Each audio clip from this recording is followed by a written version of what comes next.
I greatly appreciate all of you being here. Maybe a couple of words about myself. I'm with Osborne Clarke. Osborne Clarke is a European law firm. We have about 1,200 people across Europe. We also have a small representative office, actually two on the West Coast, one in Soma and one in Palo Alto, which is staffed purely by European law. So what we're trying to do is have somebody, a point of contact in the same time zone here at the West Coast. And I personally, right now I'm based in the Palo Alto office. This is why my technology got the opportunity to speak here. And as I'm a German lawyer, and I usually work from our Munich office. I will be returning to Sweden, unfortunately, in a couple of weeks, or end of June. And so I'm enjoying the rest of my time as much as I can. But basically what we're doing any kind of commercial or business law. My personal focus is on life science companies, so I work a lot with medtech, digital health, biotech, and pharma companies from the West Coast. It's been predominantly medtech and digital health companies that I've been helping setting up in Europe, helping getting around Europe. And so that's a bit about me. But before we get started with the actual talk, I would like to introduce my panel, which I think we have great speakers over here. So right here to my left, we have Branagan-Harris, who is the founder and CEO of a company called Device Access, which is a UK company, and they help international or national health medtech companies to set up, kind of get market access in the UK, helping with all the authorities, helping get in touch with the right people, getting help with reimbursement issues that everybody might have at some point in time, just basically trying to get them on the right way. In his, to my knowledge, the company was founded in 2010, and since then he's been working with over 100 companies. I'm sure there's a lot of experience he can share with us. Right next to him is Jason Hughes. He's the managing director of Silicon Valley Bank's Northern California Life Science Group. So Silicon Valley should be known to everybody. It's one of the big supporters of, or it has a very large practice for especially startup or small medtech companies or life science companies, but also for the large ones. He's been working there for, how many years did you say? Forever. And has a special focus on medtech, so he can show us a lot, or tell us a lot about that side of things, especially from the investor and more banking side, rather than from the side of the entrepreneur. Next to him is Tom Hoster. Tom Hoster is the CFO of a company called Eneura, a company that has developed a, now I hope my pronunciation is right on that, a non-intrusive transcranial magnetic stimulation device. Very good. Thank you very much. This is not my first language. And it's a device to treat migraine, and as far as I know, it's the only and first and only portable device in that field. Correct. That's correct. Migraine headaches. Migraine headaches, right. And this device has, so Eneura went the Europe first route, so they first started off in Europe, obtained the CE mark approval, and then primarily focused on the UK for the device, where it's now readily available and prescribable by physicians in the UK. And they also received FDA clearance last year in May, so now they're setting up to also start selling in the US, as far as I know. So it'll be interesting to see how maybe the strategies have changed due to that or something like that. So I'm looking forward to hear from that. And finally, we have Vinayak Bhat, who's Chief Development Officer at Elixir Medical. It's a company that produces a variety of drug and device platforms for vascular therapies. For example, they have a drug-eluting stent. They also have what sets them apart from a lot of other companies. They have a fully biodegradable scaffolding system. I'm sorry about that. They also went the EU first route and actually started off. They have two subsidiaries in Europe, I think one in Ireland and one in the Netherlands. But their primary focus has been on the German market. And so they have 3 CE marks for their products right now and are already selling in Germany and getting reimbursement there too by now as well. So that's great. And yeah, that is our panel. I look forward to hear from them. Just as a bit of background maybe before we start the discussion, I just wanted to show a couple of slides of what we are actually talking about when we mean expanding into Europe, because as you will see, Europe is not Europe. If we're talking about Europe, it can mean a lot of different things. So this is the broadest definition that I found, which is by the UN, which basically says Europe is 51 countries, including things like countries like Turkey and Russia, which only have a very small part of their land masses actually on the European continental shelf, with approximately 812 million people. This is not what we're going to be talking about. What we're going to be talking about and what most people mean by Europe is this. This is the European Union, currently 27 countries, approximately 500 million people. So that's compared to the US. The US has currently 370 million people, so it's a bit larger than that. Gross domestic product, I know it's a bit old, that number, but that was the easiest I could find. So it's the gross domestic product in 2010, so that was still during the crisis. It was 12.279 billion euros, which at the current exchange rate would be anything about probably 14 to 15 billion US dollars. Also important to know, if you are dealing with Europe, there's an 8 to 9 hour time difference from the Pacific Standard Time, which is also can be quite difficult. But the thing that is interesting for health tech companies is particularly is that sign down there next to the European flag, which is not the China export sign, which for whatever reason looks exactly the same. But it's actually the CE mark. And CE mark, as you probably know, is basically you can attach the CE mark once you have the declaration of conformity, which means that your product conforms with European standards.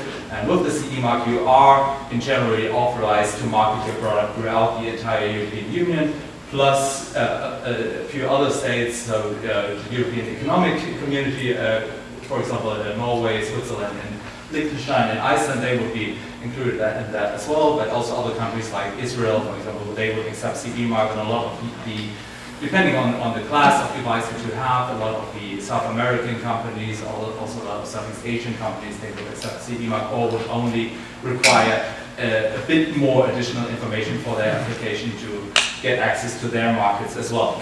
So that's one of the reasons why a lot of people are thinking about going to Europe.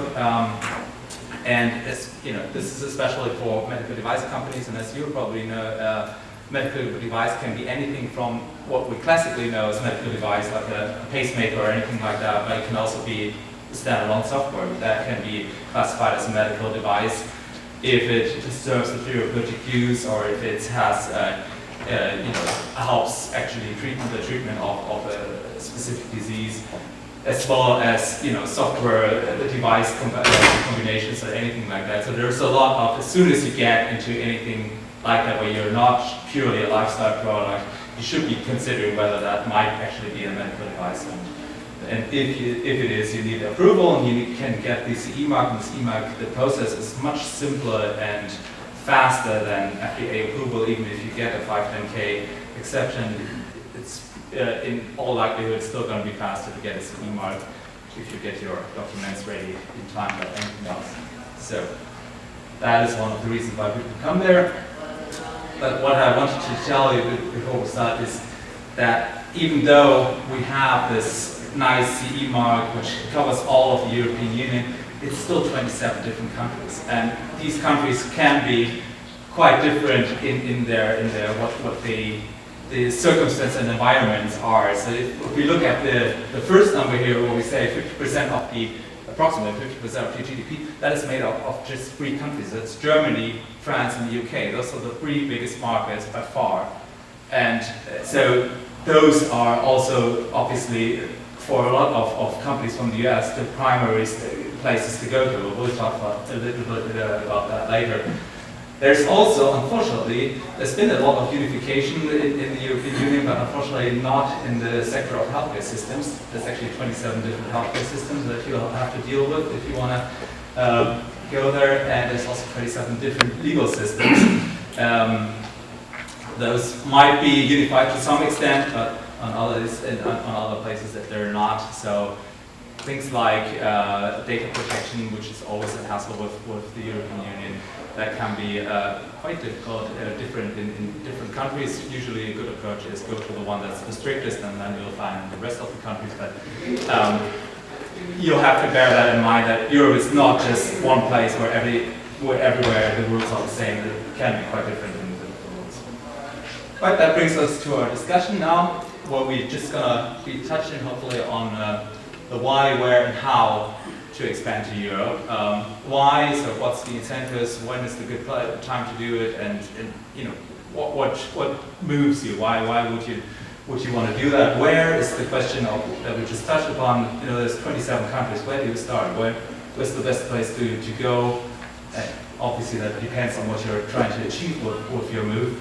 And then finally, the how do you set up your distribution model? How do you go about getting reimbursement for your device? How do you deal with data protection and IP issues, anything like that? So that's obviously compliance issues, anything like that. So that's obviously the main part of that one should be thinking about when going to Europe. And with that, I'll start with the first question, or the first question to my panel, which is I recently, actually 2 days ago, I saw a survey of 1,886 medtech companies, US medtech companies, and 39% of them said that they were going to Europe. So what I'm gonna ask you is maybe tell me, what are the incentives? What did you, I mean, 2 of you actually went to Europe, you are in Europe, and you're supporting a lot of companies that are going to Europe. What do you know about the motivation of going to Europe? Why would you do that? Maybe Vinayak, would you start, and then everybody else can speak up. So for us, it was a pretty straightforward decision. Of course, Europe is the 2nd largest market for the products that we are developing. What we're developing, as Piet earlier mentioned, is it's a class 3 device. It's a drug-eluting stent meant for interventional cardiology.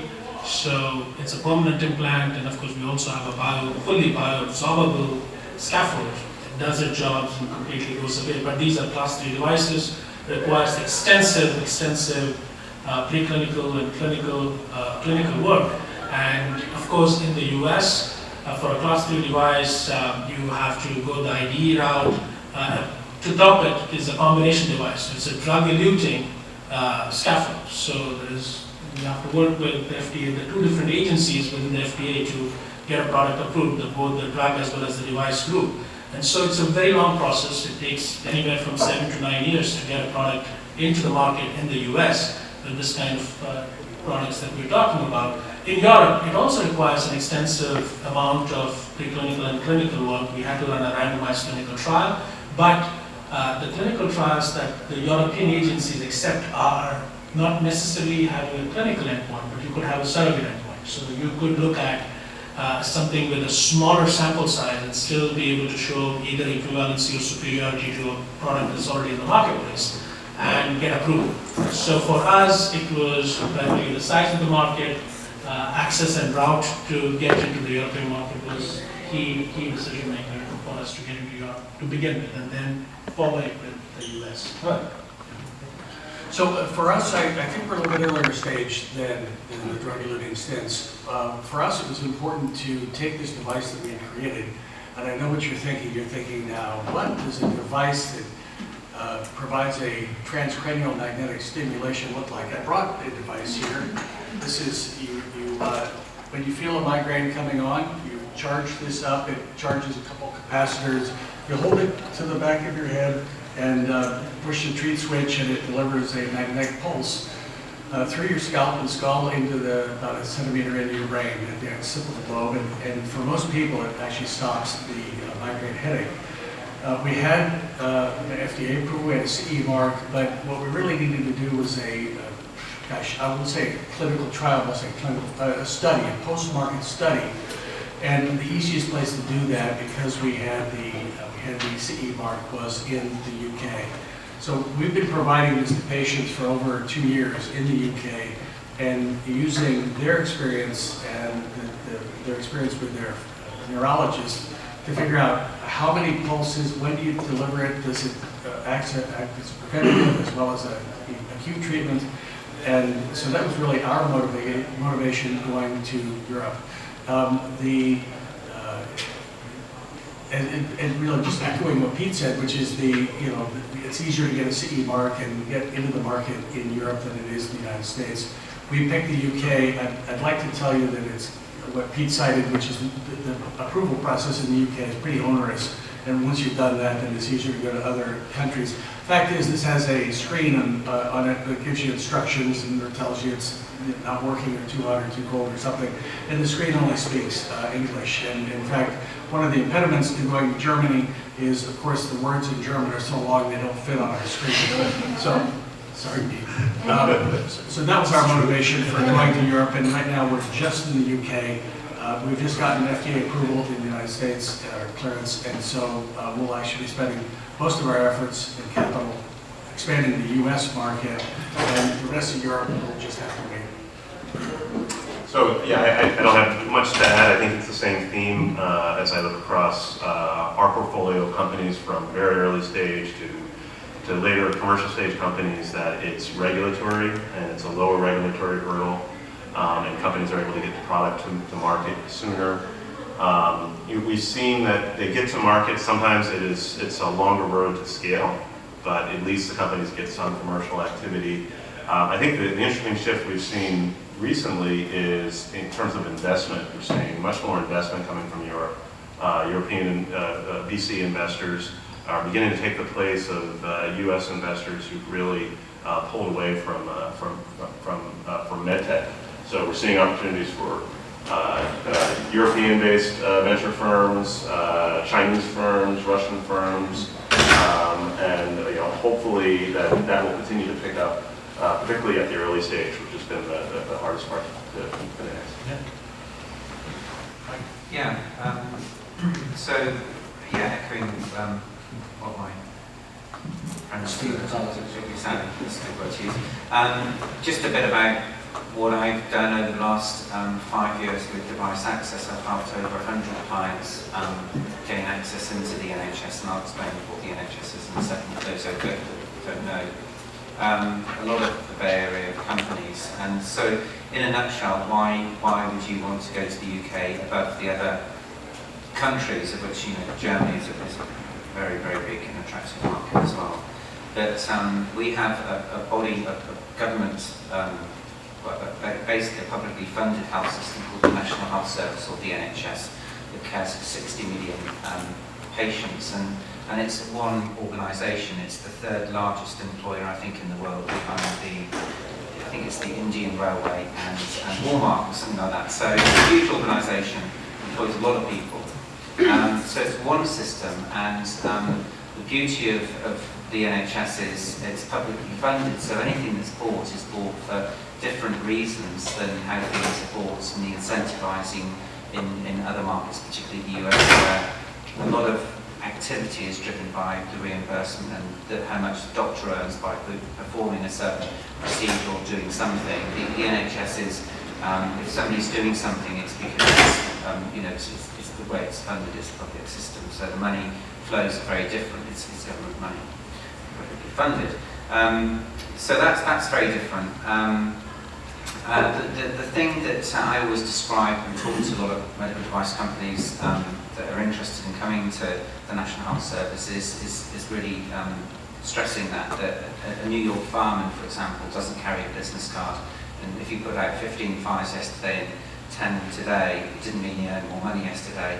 And firemen don't carry business cards, and that's like an NHS doctor. So the drivers and incentives are very different. They get paid a salary. So why come to the NHS? Well, a number of things. We have a body called NICE, which is the National Institute of Health and Care Excellence, which is the body that looks at assessing products and evaluating them, of which some products here have gone through. And that's seen and respected across the world as one of the leading health technology assessment programs.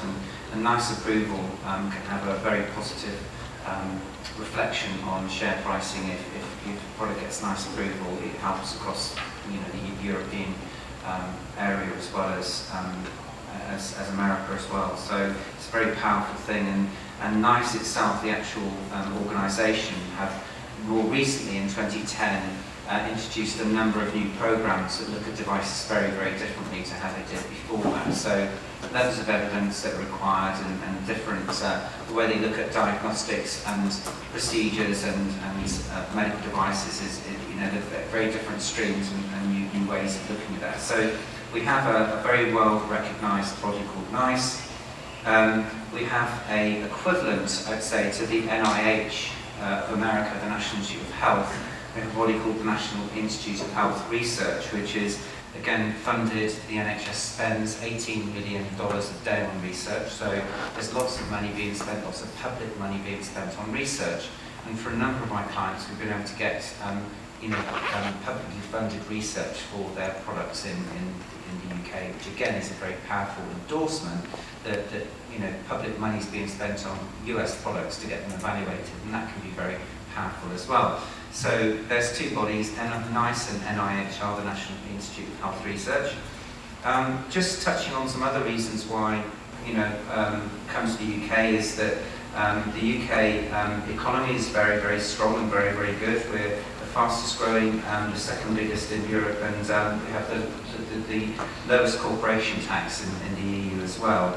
But other things to sort of to help along the way is we have a body called the United Kingdom Trade and Investment, which we actually have somebody here from, who is part of the UK government, which helps to get the American companies set up and supported into the market as well. So there's a lot of help and support that the UK government are giving companies to come and commercialise in the market.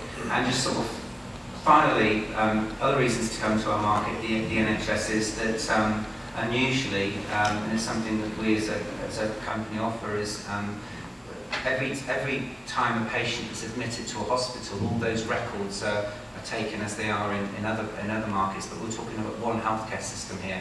So we as a company have access to 500 million health records going back 3 years, which is refreshed every month. And so if you wanted to find out the patient pathway of anybody in the NHS, anonymously, we have access to data where we can see every procedure, every diagnosis and every spend by hospital. So we take away the time it takes really to find out where the activity is that you're after. So if you're trying to sell a new device for for migraine, I can tell you where that activity is by hospital, how many events, how many patients, how old they were, what are the comorbidities they have, how much that treatment cost, how long they were in for, whether they were emergency, whether they were elective patients, how many beds, how many nights they stayed in hospitals, how many times they were readmitted. So all that information is available, and it's very valuable to help companies understand the pathway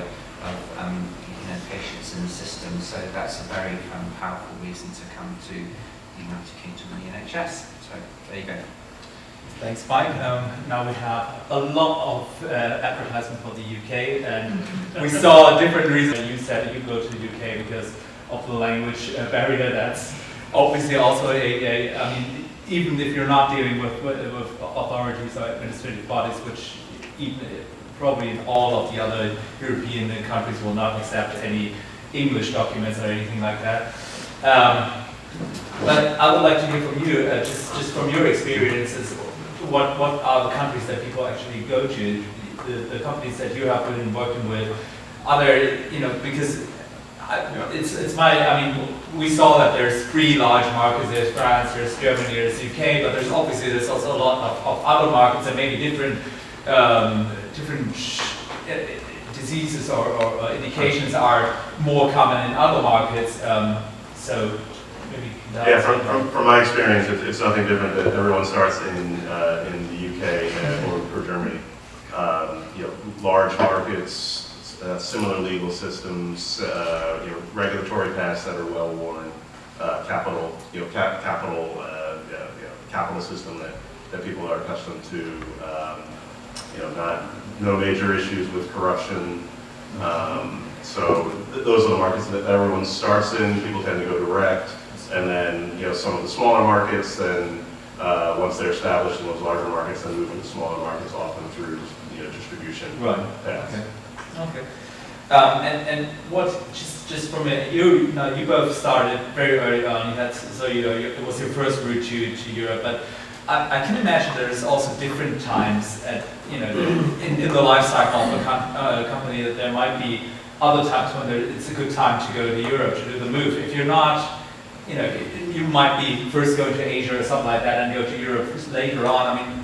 Early on, obviously, it's because of regulatory. Maybe in the middle, maybe just expand or something like that. But maybe also for obtaining something in maybe getting funding, like you just said, that you get some research funding, public funding, something like that. That's pretty big in Europe as well. Can you have share any experience with that, especially you two, so Mike and Jason, just on people, on companies that go to Europe at a later stage, or is it really just at a very early stage to kind of get selling and kind of start? Or Oh yeah, we definitely see companies that establish here first for whatever reason, get to a commercial stage, and then it's more about growth. right, okay, So they feel they've got a solid business here, they've learned a lot, they can then apply it to a different market. Right. So that's very common. But I think that's not as special a situation really as maybe a U.S. company looking to launch first in Europe. Right. But do you see sorry to and I'll come to you in a second. But do you see that? Is it from your perspective? Is it really that more companies are coming to Europe first, or more companies go to I don't know what other places? Now China is becoming an increasingly big market for that as well, or Japan or something like that, or go to the US first. Just from your experience in total numbers, maybe. If you're a U.S. company and you're looking at an outside U.S. strategy, it is almost always Europe first. It would be pretty unusual to do any other market ahead of Europe. Yeah, no, I've experienced both. Previously to running Device Access, I worked for a company in San Jose called Venus Medical Technologies that introduced endovenous ablation treatment of varicose veins using less invasive, invasive endovascular approach. And they were a company that had huge market share in the US, and they were running out of places to go really, I think. And for Venus, the actual story that sold them to Covidien in 2009 for $500 or so million was the potential for all the patients, 500 million patients outside of the US, and the fact that they've got very strong NHS endorsement as well as some very good, strong business in Germany. So that made a difference. But I think that the work that I'm involved in mostly is the companies, the startups that can't get through like the FDA because of the way that the FDA looks at things and the evidence that the FDA needs, and so a lot of preclinical and clinical work is done in Europe, and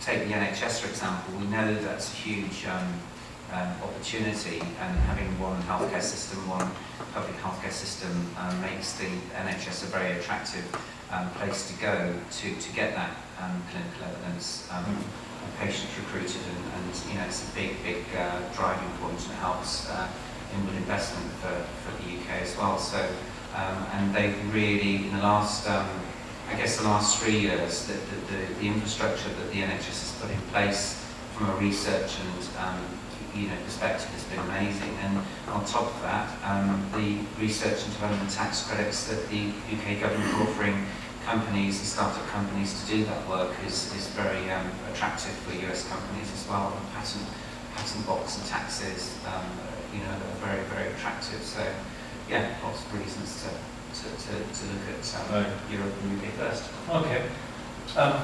Yeah, I know. So it seems to me that, excuse me, you can summarize the reasons for going internationally based on the panel's remarks here. Two reasons. One would be regulatory. So, you're looking for the ease of approval, ease of getting into clinical studies or trials, or commercial, like the Venus example that Mike cited. So I think in both of those cases, your attention turns to Europe necessarily. For some of the things that Jason cited, rule of law, well-worn regulatory path, which I thought was a great turn of phrase, and intellectual property protection, right? So take your device to China and come back 6 months later, and you got 3 competitors doing the same thing. So the pathways in Japan are a nightmare, and I can't speak to the other countries. Europe enjoys a lot of the same sort of legal foundation as the U.S., UK, and so forth. So all good reasons to go to Europe. I have an anecdote to add to that. I mean, it's my previous company, Avantec Vascular, again in the interventional space, but not a permanent implant. Actually, we were a U.S. company, raised money here in the U.S., and our first market was Japan. We entered Japan. Within 2 years, we were cash flow positive as a company, and this was, of course, before the pre-drug era, and so it wasn't combination products, right. The regulatory pathway. It's all about opportunities, so you have to look at it holistically and say, regulatory pathway, commercial success, as my panelists mentioned. So yeah, absolutely, you find all kinds. And on that same note, the decision to move to the EU, or from your experience with companies that you've worked with, the decision somehow improve your standing with investors, be it over here or be it in Europe or anywhere. Did it improve because as we know, it can be quite hard to get funding for, especially if you're in an early stage startup company, especially in that field. Does having the CE mark, does that add value to your company or something like that? Is there anything you could add to that, or? Yeah. So the whole goal of running companies that we do is to create value, right? And so getting the CE mark clearly adds value. I'm not so sure about the commercial side. So setting up a commercial operation in Europe or anywhere internationally can be challenging, which is to say very expensive. And if you set it up and you're not successful because you didn't pay the distributor enough, or there were inventory problems or customs problems or whatever, then it seems to me you've actually detracted from the value that you might might expose to an investor candidate. And so it can go both ways. It's not a panacea, and our experience, Mike's advertisements notwithstanding, with the NHS, it's a nightmare. So there's some downsides and certainly some risks. Good.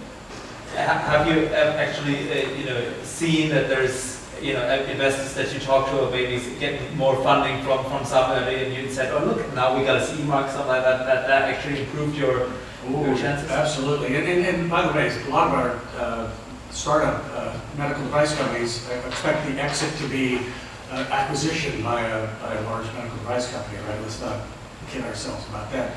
And having a CE mark is a huge feather in your cap. It's almost minimum standards for getting acquired, right? But, you know, when you go beyond this, yeah, we got a CE mark and take it some commercialization, then, you know, you better darn well be successful. Otherwise, the investors say, so you've been selling in Germany or the UK or the Netherlands for 3 years, and it looks like you're only doing like, you know, $1 million a year. What's wrong? Is there something wrong with your device? Is it not better than the competition? And now you're backpedaling and trying to pump funds into this operation and make it a success, because otherwise it's an embarrassment. I think it's, you know, to me really, it's about doing the groundwork and understanding, you know, the markets and doing proper reimbursement, due diligence and analysis, like you would do, you know, to go into any new country really. And so it's really important you do that. And you know, I've dealt with many companies that just thought they can go and sell the product with a CE mark and picked up pieces. Some that have burnt through 2 years of cash where they've given the product to a distributor that hasn't bothered to do the reimbursement work. So it's really important to do that reimbursement analysis beforehand. But there are other ways of doing business in the UK and then in Europe as well. You know, there's ways you can use contract salespeople. There's ways that you can, you know, start off with a couple of people and, you know, start small and focus on the opportunity and don't get ahead of yourself. And you know, there's places that you can source warehousing, you know, contract basis. So, you know, you don't have to put all your money in it first, and there are ways that you can do this. And you know, looking at all the companies I've worked with in the last sort of 5 years, you know, it's not always the best option is to go to a distributor. It's good to have your own presence there, to build the company's identity and to get the direct credibility. If you get your device on the BBC News, for example, and it talks about your company, then that's really powerful. It's, as we mentioned earlier, it's adding value. It might not be the initial big sales. It's about, you know, what does NICE think? What does the NHS think? You know, of this device. What do patients think of it? And getting those news stories out can be very powerful for US-based companies to show that they're making an impact and progress in OUS, as you call it. So there you go. Anything to add to that, Jason? No, just supporting the same thoughts. We have many companies that just get CE mark and then never launch a commercial operation. Okay. Because like I said, that creates, so CE mark is a nice value creating thing. Right. Launching commercial will be very risky. So they can almost negate the value of the CE mark by launching and then not being successful. It's an inflection point. You as management have to make a decision. Yeah. Are you in this for the long run, or Right. it's time for exit at that point? Obviously. Yes.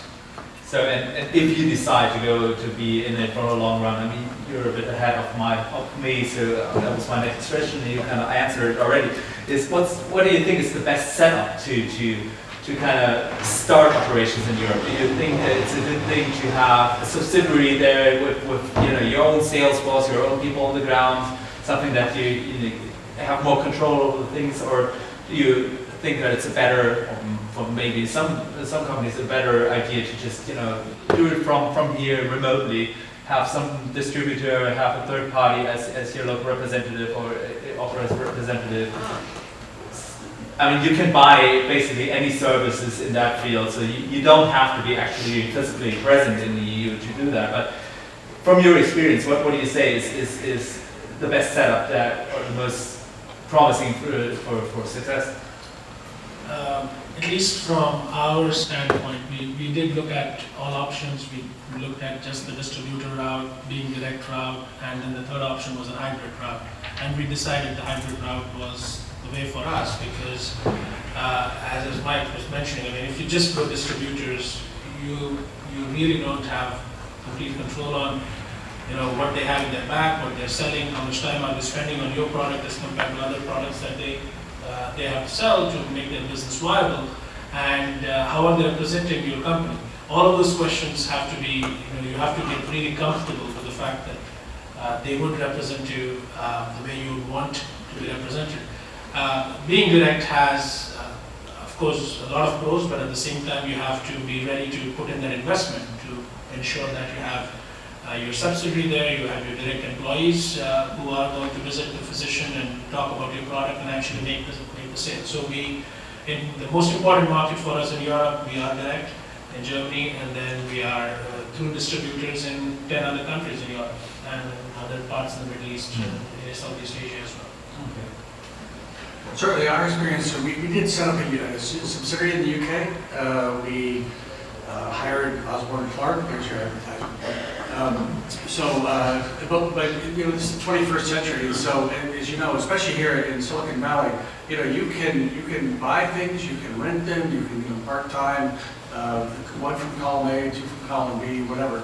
So we have a UK subsidiary, we're just working on transfer pricing analysis.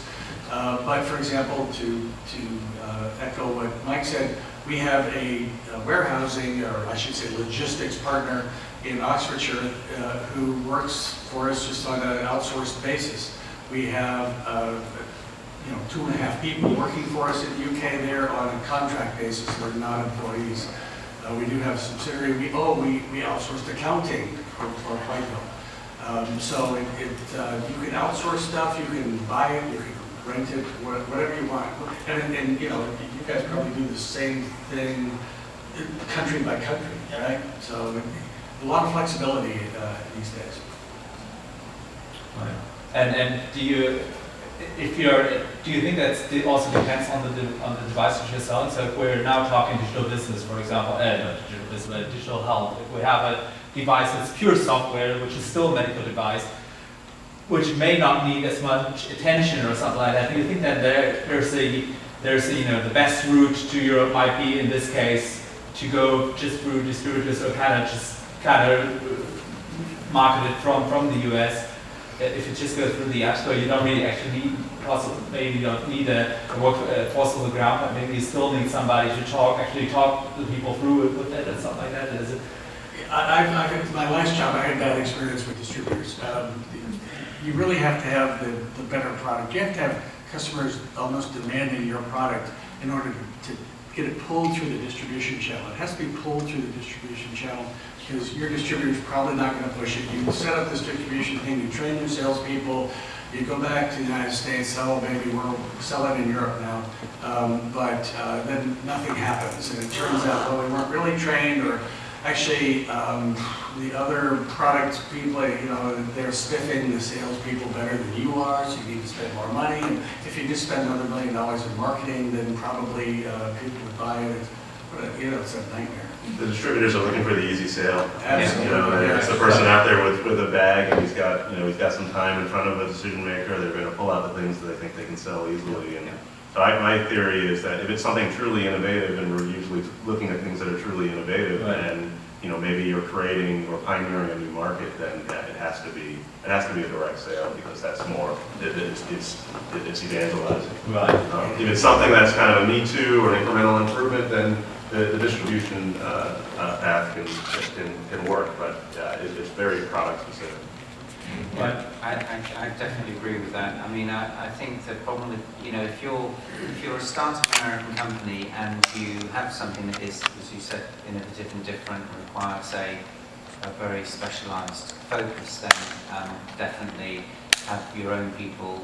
It shows that you're committed for, you know, for example, in the health system in the UK and Germany, that you're serious enough about the business, that you're representing yourselves, and you know, you've got direct ears from, you know, what's going on in these countries straight into the head office, and that's powerful when you've got a new technology, to have the feedback, as opposed to coming through a distributor who's only maybe trying to make an excuse not to sell something, or you know. And I worked for a company that looked after 15 different product lines, including Da Vinci, lap bands, obesity. You know, we were doing 15 different product lines, and you're absolutely right. You know, the salespeople hit targets through selling, you know, money, you know, the value of things, and if there is something that is innovative, it's probably going to be harder to sell potentially than something that's established. So you've got to get the focus, and that's so important for startups where every month matters. One point to consider, however, is accounts receivable. If you have a distribution agreement and they are supposed to pay you net 30 or 50% up front, so whatever your terms are, if you are direct, you are responsible for accounts. Now it's easy if you are in Germany. You always get paid in time. Go to Italy or Spain, and then, or or Greece for that matter, Right. and try to get paid. So you have to determine based on where you are and what's important. That's important. I think just to echo that the NHS pays in 30 days. That's the rules now. Yeah. So. That's very good. But touching on the same point, so if you actually have somebody on the ground in Europe, and Europe's been, particularly in the US, it's quite infamous for its employment laws and things like that. So it's not as easy to get, maybe not as easy. So I'm not saying anything, because there's different employment laws around Europe, and a lot of them have some what they call a trial period where you can get easier, can get rid of people easier than in other countries or for a certain period of time. Do you have any experience with that, or how do you deal with it? Do you usually use do you use freelancers that you kind of get in an exclusive contract with, or something like that, or do you work with your own people over there? You're right. I mean, I was surprised when I looked at a lot of the employment agreements and employment contracts in Europe as compared to what they are in the US. So you have to be really certain that this is the right person, and it's easy enough to hire, but not easy enough to let go if you're talking of a full-time employee that you're taking on board. But that being said, I think there are advantages to having a full-time person who's exclusively working for you rather than just on a consulting or contract basis. And Right. so working with a good law firm to ensure that you have a good employment contract in place is very important. Absolutely. So I actually was CFO of a UK company. We had 50 people in London and 50 in San Francisco. And I would say the UK employment laws, they're highly regulated, but they do allow for layoffs. Not too bad. My previous medical device experience, we had someone in France, and the business just wasn't working out. I don't think it was his fault that trying to let someone go in France, you're just held hostage. You might as well be getting a divorce in California. Actually, France is infamous within Europe, so it's Really. There's a holiday as well. The holiday entitlement in some of these other countries is huge, But Okay, so I can tell you, we offered the same holiday to everyone. The people that we get 4 weeks in the UK, they thought they were getting cheated, and in San Francisco they got 4 weeks. Everyone thought it was fabulous. yeah. There is another episode. In Netherlands, you have to pay them more when they are on holiday. So not just get holiday, but you are actually supposed to pay additional amounts. Well, they have to pay for the hotel. Exactly. So it's interesting. And Jason, maybe from your perspective, I mean, you probably have some kind of say in the strategies that these companies undertake, seeing that you're lending them money and kind of probably want to steer them in one way or another. Do you think, or in your experiences, do you advise them to say, okay, go ahead, hire, a whole sales force, or do you think that it's better, okay, go step by step, and maybe just to hire a couple of people and then see what's coming, or? That one's really hard to generalize. It really depends on the products and the markets, Right. and the resources that the company has. Right, okay. I mean, just coming in there, some of the work that we've done to help companies, because we know where the activity is in the NHS, being a single system and have access to this activity data, we can, for one of my clients in Pleasanton, we worked out where a third of the market was available in 20 hospitals. So with that information, you can start to put salespeople into specific, 10 hospitals each, 1/3 of the market, move on to the next one. So, having access to know where that activity is in the market is really can be very helpful. It's something that's unique to the NHS.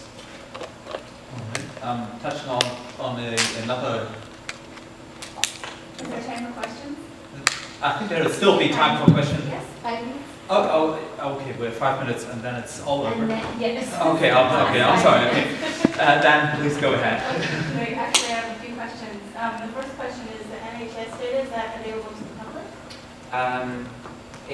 It depends at what level, and it depends, probably worth having a conversation afterwards. It depends what you're going to use it for, and there's certain ways you can't use it, and there's certain ways you can, depending on the rules around provision of data. So if any company wants to know numbers of procedures nationally, numbers of diagnosis nationally, and spend, I'm happy to provide that for free. I do that as part of my work with UK Trade and Investment. So you know what the market size is, you know what the reimbursement is to start off with, so you can start thinking about strategy. When it comes down to actually working in the hospitals and the way the interactions between the company and the hospital, then it is sensitive data and it has to be used in a proper manner, but we'll probably have a chat about that afterwards. Sure, okay. So I work for the U.S. Department of Commerce in the export promotion arm, so we help U.S. companies, specifically I work with medical companies. Okay. Their business internationally. I would be interested in, would we have access to that data? Maybe we already do, I don't know. I can ask our office there, but Yeah, we can talk more. I do. I have been talking to the people in the London embassies. So we chat to them. Okay. Yeah. My other question is, I've heard this multiple times more recently working with a company in the health IT space that they have a patient engagement tool, and they were very excited because they got some excellent meetings in a few markets in Europe, UK being one, others. And they talked about doing pilot projects with the local government. I remember it was federal level, municipal level, but in any case, they put in a lot of time and money, and in the end, they kind of the pilot study ended up kind of fizzling out. It didn't turn into anything, and the client is very frustrated, and we're trying to encourage him that there are opportunities. But just wondering if you had any experience in that area and what your advice would be. I mean, all I can say in the health IT space, actually, well, it's today, now, tomorrow in the UK, 8 hours difference. There is actually in Manchester a huge event about the use of telemedicine in the NHS called NHS 111, trying to eliminate as many emergency admissions people, so they can pick them up in the community. So there is a big driver. Nothing happens overnight in the NHS. It is a slow one, but if you work, if you prepare, you know where you're going. I mean, I think the whole telemedicine thing is going to come, but it's become very competitive. I mean, I've spoken to 4 or 5 companies that have been interested in, and so it's really hotting up this whole telemedicine space. I mean, that doesn't help things either, really. Yeah, I guess specifically I'm wondering about the pilot studies. In terms of pilot studies, depending on how it's done, and I mean, again, the past 5 years I've met US companies that have met charming doctors in Miami and agreed to pay the money to do research and found that the endpoints are all wrong and it's a waste of time. But we have a body in the NHS called NOCRI, which is the National Office of Clinical Research Infrastructure, and I'd encourage anybody to go there first because they're the national body responsible to help industry do clinical research, and they're targeted in terms of endpoints, start points, getting all the ethics approval. It's a great system, and I just, again, I'd encourage you to use that body. What's the name again? NOCRI, N-O-C-R-I, and is part of the NIHR. I'm sorry about the acronyms, but I can give you the Yeah, but I can certainly help introduce us, Jonathan from UKTI on the far on the left. I'm sure you probably know each other, don't you? By name. Okay. Yeah. Okay. So yeah, I mean, we all work together, and we've done a number of road shows and regular road shows, and we bring people along. I don't know if we have time for another question. Please, go ahead. Okay. So as more and more companies are going to Europe, and as the medical device industry in the U.S. is getting more and more fed up with the FDA process, there's been a few attempts at speeding up the process. I think like the Orphan Drug Act and things like that. Based on your experiences, could you comment on whether you think there's going to be changing trends on whether the U.S. FDA is looking at Europe at the regulatory procedures and saying we should be more like them? Why is everyone going over there? It's going a lot faster and more efficient. Or does the FDA still look at Europe and think, they're not doing as thorough a job as we are, we don't want to change the way that we run? Maybe I can take that one first. Well, the thing is, in the past years, what happened is, because there has been one big scandal in Europe in the field of medical devices, which was a breast implant scandal where they had industry silicone instead of the medical silicone used in the breast implants. So there was a lot of debate around that. So that's about 5 years ago or something about. And so since then, there has been a lot of discussions on whether the process that they implemented in the EU is actually safe enough, and they actually started looking at the FDA and thought, okay, this is a much more thorough process. And there were at times it looked like it's going to be, especially for class 3 devices, so the highest class of devices, it's going to be looking a lot more like the FDA approval rather than the other way around to make it easier.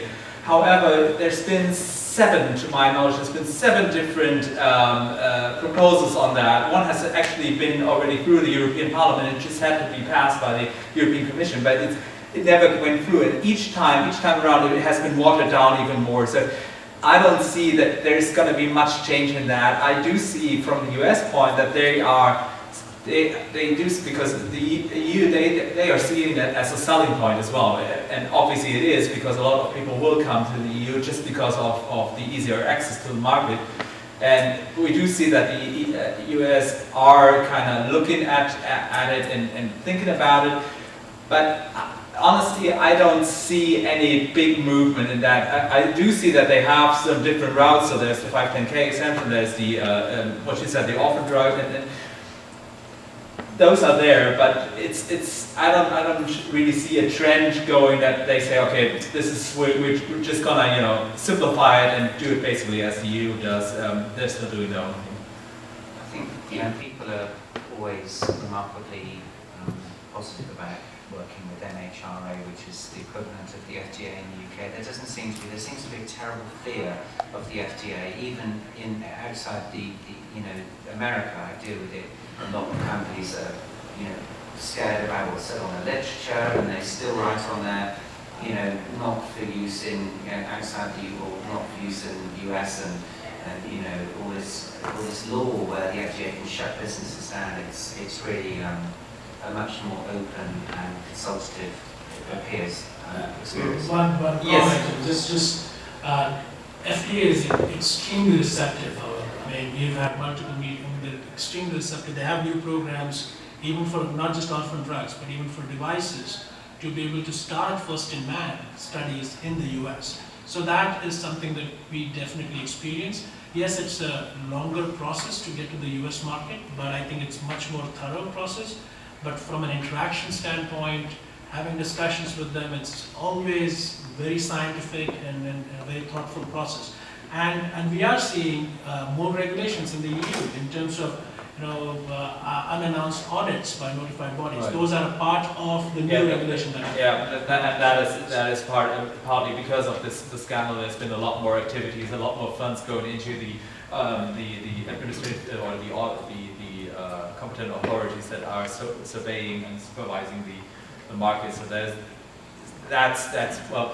We have to finish now, so we didn't touch on a lot of things like IP protection, of data protection, which is also obviously a big thing in Europe, and compliance, which touches on that, what we were just discussing about the audits and stuff like that. But we're here. At the reception? We'll be here today. I think most of us, or all of us. Getting back on 101 right now is not an option. Right. Yes. Very good. So please go ahead and meet us afterwards and talk to us. And yes, thank you very much, all of you.